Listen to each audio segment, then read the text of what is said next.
The Rams were supposed to be all offense, so what gives? Less than 24 hours after winning their first football game, the Chargers had a no good, very bad day, and roles are changing on the USC football team. Good morning. I'm James. This is your daily dose of sports and snark for the greatest sports city in the world, Los Angeles. This is the faithful Angelenos Morning Report. It is September 26, 2023. It's a glorious day, and the wife and I are going to spend a romantic morning in the hospital. Now, you might sit there and say, wait a second, that doesn't sound romantic, but I swear to God, the moment I knew I was going to marry that girl one day, her ex left her at a hospital, and man, I slid into that room like I was sliding into her DMs. And for whatever reason, she was charmed. So we're going to have our second honeymoon. It'll be a glorious thing. But before we do sail the ship of the SS Marital Bliss, let's talk LA sports. If you like being in the know about LA, clickety-clack the like button. Clickety-clack the subscribe button. There's a notification bell. Hit that. It'll let you know if we drop new content. Sharing is caring. Let people know we exist. And comment. For example, commenting would be, James, was that story actually true? Yes, it was. So before we go through the news and notes, a look at the scoreboard. Yesterday, Tutu Atwell caught a touchdown pass with about 2 minutes to go, but that didn't, obviously it wasn't enough. Cincinnati 19, Rams 16. Rams gave them a game for a half, just like San Francisco, but is this a troubling sign of things to come? We'll discuss in a moment. Meanwhile, today, the Dodgers are at Colorado in a doubleheader. Starting at noon, Ryan Pepio is 2-3 with a 1.91 ERA. He's facing Chase Anderson, 0-4 with a 6.49 ERA. And then they play again at 5. It's Bobby Miller, 10-4 with a 3.97 ERA. Versus Ryan Feltner, 2-3 with a 5.13 ERA. But let's get back to the Rams. The idea about this so-called Rams redesign that we heard so much about during the offseason was that all the pain was going to be experienced on the defensive side of the ball. Oh, they're going to keep Matthew Stafford. They're going to keep Cooper Kupp. And then they're going to draft and they're going to build up a big bunch of angry son-of-a-bitches on the offensive line, right? And the idea was to hopefully overwhelm teams with points so that the young defense would be able to withstand all of that pressure. The defense was going to be super young. And the fact that it's not going to plan is disturbing. More so than the team being 1-2. Because the plan has literally been flipped on its head. The defense, yeah, they are super young, but they are exceeding expectations. It's the offense that's been stinking up the joint. The Rams defense has allowed less than 20 points in 2 of their 3 games so far. Now, if you allowed 19 points last night to the Bengals, you're in position to win. So, Sean McVay, I think you know you've got to make some adjustments now. Because at first blush, I not only watched the game last night, I rewatched part of it this morning because I wanted to know what I was talking about. In my opinion, I'm blaming the offensive line, particularly on the left side. The Rams at times appeared to be down 3 offensive tackles due to injury. So you line up reserve Zach Thomas next to a rookie in Steve Avila, and 2-time Pro Bowler Trey Hendrickson just simply had a field day off the edge. Just a flat-out field day. Stafford was sacked 6 times last night. 6. There were 4 trips to the red zone. The Rams only got 1 touchdown. The Rams last night were 1 of 11 on 3rd down. And again, the Rams didn't run. They spent all this time saying we're beefing up the offensive line to run. They only had 71 rushing yards last night.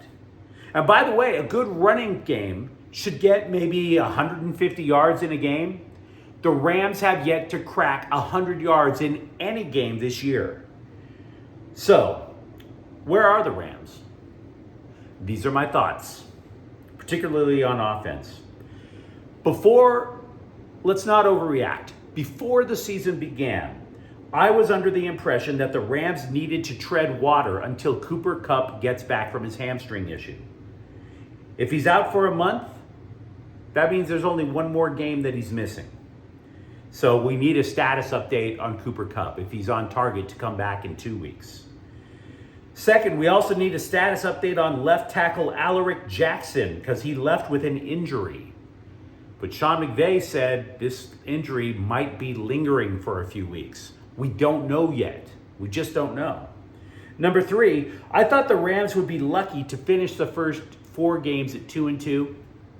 So that means that this upcoming game against the Colts this weekend, kind of important. I think they can beat the Colts. I just wouldn't bet on it. I'd have to do more research. So maybe it's not a time to overreact, but there are problems that need to be addressed. Something that really got under my skin watching the game at the half, they have their analysts, your talking heads, your ex-players, and they only talked about offense. Oh my God, Stafford and Joe Burrow are having bad games. What's going on? Sometimes, guys, you actually have to give the defense credit. And at the half, the defense in the game was Aaron Donald.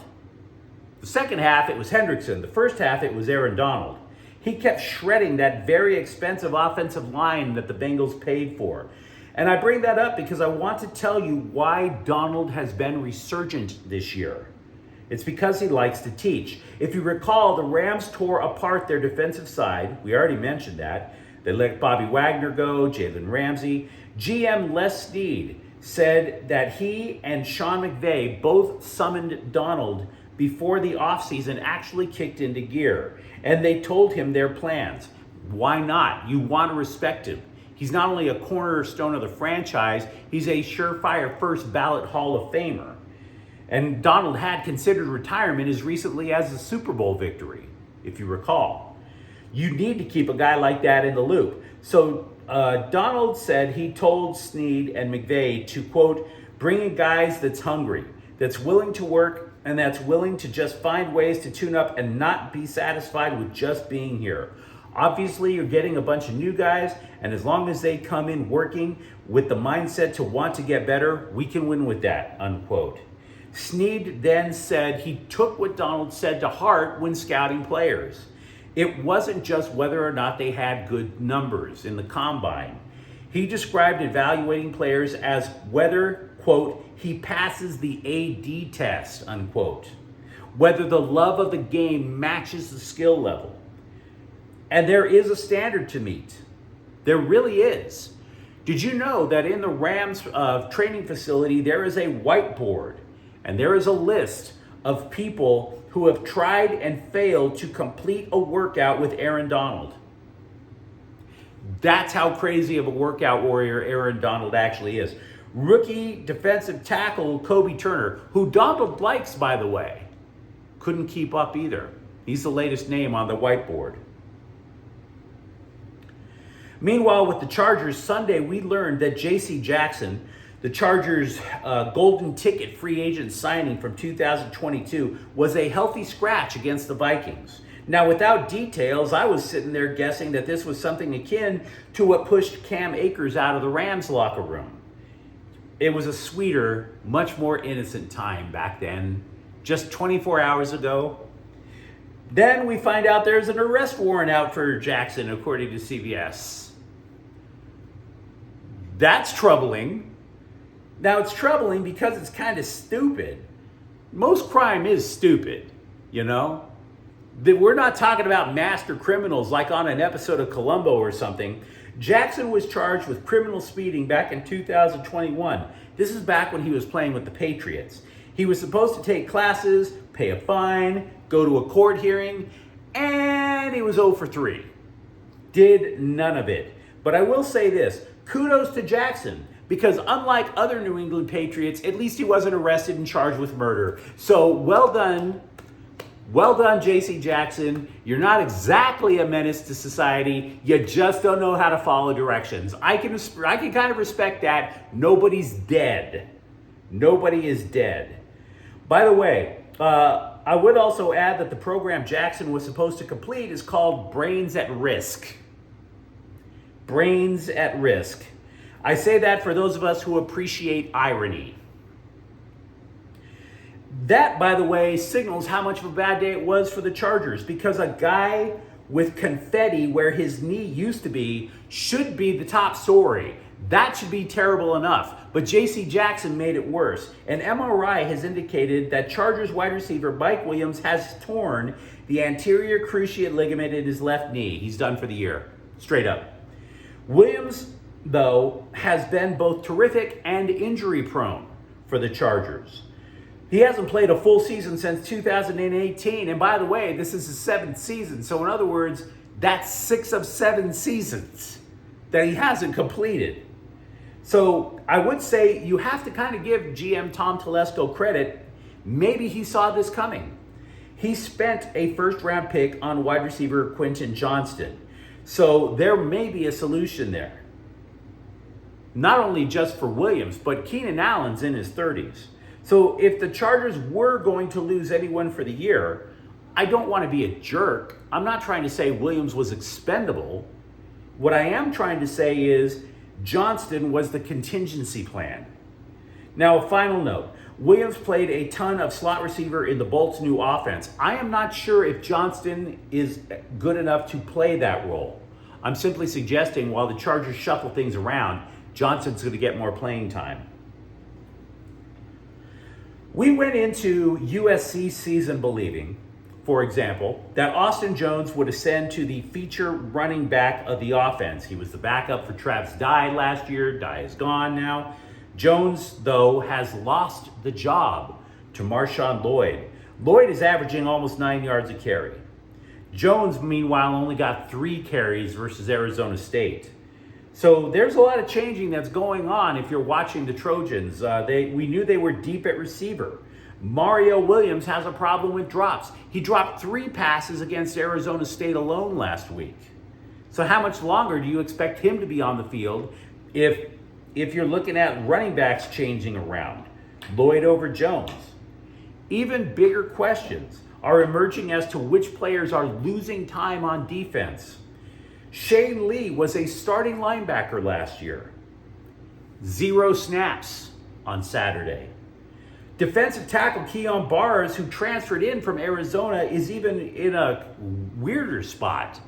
He was only on the field for 9 plays. He played more than 20 snaps in 2 games, 19 in the third. And now he's posted to social media about what God's plans are for him in life. I bleep you not. He is actually reaching out to the Lord, wondering about his playing time. So we got some questions going on at USC. They're not bad questions. It's just simply what are the roles going on as the season progresses? Questions that do have to be asked. Dave Roberts gave this wee little hinty hint that reliever Daniel Hudson might make the Dodgers playoff roster. He said so on Sunday. He said that Hudson will, quote, do a live BP in Colorado or SF, San Francisco. I think Huddy's in that same bucket with Yency Almonte in that the NLCS is the most in-play series for the foreseeable future. Keep in mind, the Dodgers have a first-round bye, so that means they both get extra time off. Hudson was an excellent choice for situational relief. He's had issues since he's blasted out the ACL in his knee last season. He only pitched in 3 games this year, for example, and then they had to shut it down again. In those 3 games, he didn't allow a run. So there's the possibility of maybe a bullpen upgrade.